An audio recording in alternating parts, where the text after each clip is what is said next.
I'm Anthony. I'm co-founder of Gridspace. We're defining more terms today. We've been defining terms from computer science, information theory, AI, math, computer. And today we're talking about one of our first signal processing topics, which is sample rate. So we process human voice and generate human voice at Gridspace. We build speaking machines.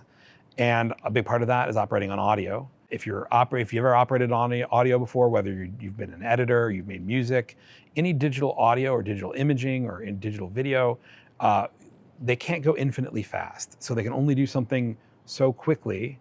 And in general, brings you to the concept of sampling rate, which is central to signal processing, information theory, everything that we do here at Gridspace. I'm going to start with a metaphor here. Imagine you have your home weather station, and you regularly report out the temperature and write down the temperature, report it out to your community. You take the temperature with your new weather station at noon. Say it's 77 degrees Fahrenheit, which is like, I think, negative 400 in Celsius or something. Is that right? And then the next day, your schedule shifts, and you measure the temperature at 1 p.m. and it's maybe 76 Fahrenheit. The next day it's a hotter day. But you measure at 2 p.m. It's a little bit later in the day. You keep just doing it a little bit later, like 25 hours later. And it's a hotter day, so maybe it's 80 degrees. The next day you do it like at 3 p.m. And then this time it's like, maybe it's like 69 degrees. And by a couple days later, it's starting to be early evening when you're measuring the temperature. Maybe it's like 60 degrees and then 59 degrees. And maybe you have a really cold night where it actually gets down into the 40s. Maybe you started this actually at the beginning of the summer and it should be getting hotter, but you trend your data and it's actually getting colder. And so even though it's getting hotter, it's also getting colder. And what's going on? What's going on is that you are sampling the temperature. You're taking a sample of it at some sort of fixed rate, and you're doing it every 25 hours. And it looks like the temperature is going down when the temperature is actually going up. What's happening? That's called aliasing. It demonstrates one of the fundamental challenges with sampling, which is if you do something at a fixed rate, you measure something from nature, whether it's the brightness of a pixel on a video camera, or you use an analog digital converter to extract the sound hitting a microphone in your phone. If you sample too infrequently, you're going to start to see patterns that actually are the reverse of the real trend, or maybe freeze things in place. You maybe see an example, maybe we can show some videos of helicopter blades being filmed with rolling shutters, where you're sampling across the field of images, or if you try to take video of a wheel on the highway and it looks like the wheel's going backwards due to aliasing. And this effect was used very early on with things called stroboscopes, where they would flash strobe lights at a fixed rate, and that would allow you to take something that was moving or oscillating and either fix it in place or make it go forwards or backwards.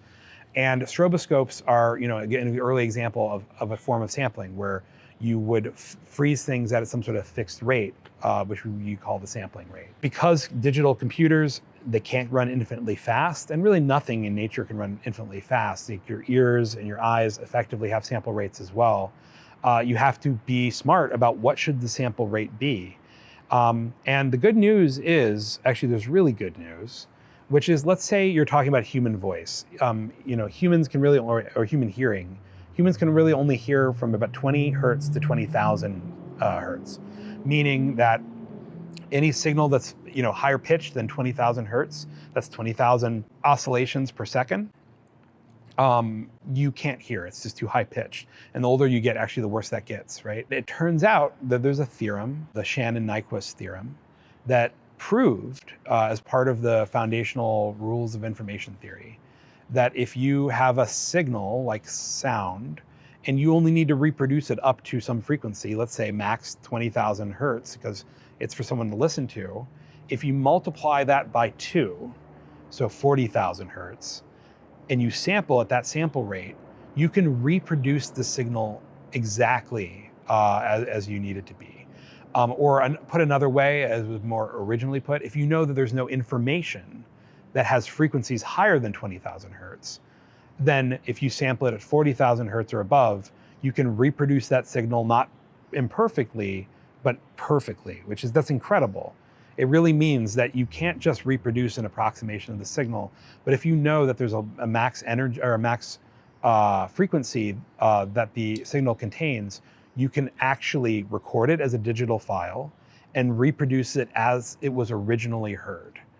And that's incredible. That's what allows us to record video and record audio and reproduce it so it's imperceptibly the same as it was originally recorded using a digital device and using a finite amount of memory.